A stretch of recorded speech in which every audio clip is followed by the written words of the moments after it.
Makanya Rasulullah, kenapa doanya diterima? Kenapa doanya disegerakan? Karena Rasulullah memenuhi kenapa syarat-syarat doa itu diterima oleh Allah. Para ulama menyebutkan,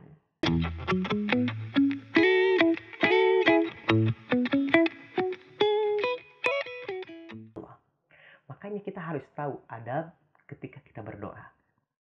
Maka sebelum kita tahu hal seperti itu dan apa yang menjadi larangan-larangan ketika kita melakukan doa, kemudian apa sebab-sebab yang menjadikan doa kita tertolak, akan dibahas di sini. Rahmati oleh Allah Subhanahu wa taala, bahwasannya yang disebut doa itu adalah ad-du'a'u huwa. Yang disebut doa adalah ar-raja'u minal adna ilal a'la. Harapan dari seorang hamba kepada Allah Subhanahu wa taala. Lil qabuli, untuk diijabah atau dikabulkan. Khalisan, secara ikhlas kita menerimanya.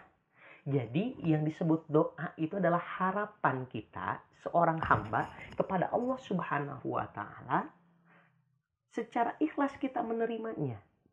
Agar apa? Agar harapan kita dikabulkan oleh Allah Subhanahu wa taala. Itulah yang disebut definisi tentang doa. Makanya Rasulullah, kenapa doanya diterima? Kenapa doanya disegerakan? Karena Rasulullah memenuhi kenapa syarat-syarat doa itu diterima oleh Allah. Para ulama menyebutkan syarat-syarat kenapa doa kita ditolak oleh Allah atau tidak diterima disebutkan. Yang pertama, yang menjadikan doa kita tertolak di hadapan Allah adalah apa yang kita makan haram.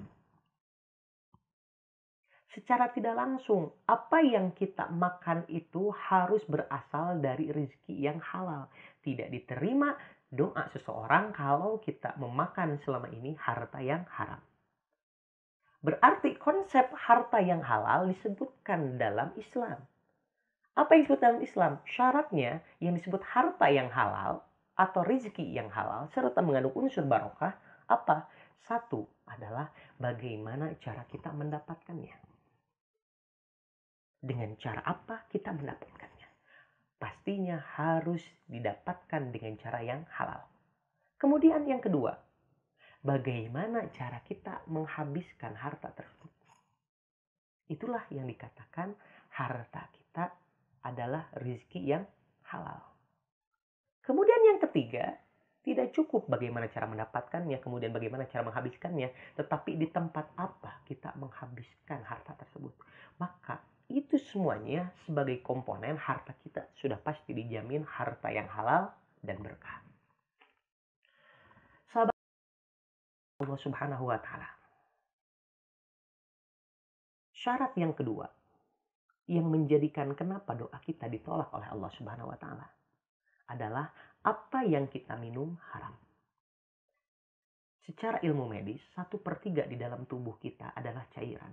Berarti 1/3 yang harus kita isi adalah benar-benar dari bersumber dari minuman yang halal. Tidak bisa sambil minum minuman keras. Kepada hal-hal yang memabukkan, tidak bisa. Itu adalah syarat kedua.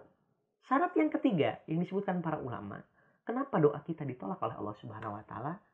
Bahwasannya apa yang menjadi fasilitas kita dan apa yang kita pakai selama ini harus bersumber dari rezeki yang halal. Sesuai dirahmati oleh Allah Subhanahu wa taala, baju yang kita pakai, aksesoris yang kita pakai, kemudian kendaraan yang kita pakai, kemudian fasilitas-fasilitas apapun yang kita pakai haruslah berawal dan berasal dari rezeki yang halal. Kalau selama ini kita dapatkan dari cara yang tidak sewajarnya atau haram, maka masuklah kepada kategori apa yang menjadi fasilitas kita adalah haram. Itulah yang mengakibatkan doa kita tertolak. Kemudian syarat keempat yang mengakibatkan doa kita tertolak menurut para ulama adalah pemberian orang lain kepada kita harus berasal dari rezeki yang halal. Secara tidak langsung kita tahu teman kita melakukan usaha atau bisnis, yang mana bisnisnya kita tahu, bisnisnya adalah sesuatu yang dilarang oleh agama kita. Bisnisnya adalah diraih dari keuntungan yang benar-benar dilarang oleh aturan Al-Quran dan As-Sunnah. Secara tidak langsung, dia memberikannya kepada kita. Dan kita tidak mempertanyakannya. Secara mutlak, itulah yang disebut pemberian yang haram. Meskipun kita hanya meskipun kita hanya menerima saja. Maka keempat alasan tadi mengakibatkan doa kita tertolak. Kita masuk kepada syarat yang mana? Yang selama ini kita jalani. Pantas, berarti selama ini doa kita tidak dikabulkan oleh Allah. Kita masih membiarkan keempat unsur ini menjadikan kehidupan kita sehari-hari. Sehingga doa kita belum dijabah oleh Allah Subhanahu wa taala. Dirahmati oleh Allah Subhanahu wa taala. Tetapi jangan bersedih hati. Karena jaminannya ulama semuanya bersepakat bahwasannya doa umat Islam doanya diijabah atau diterima oleh Allah.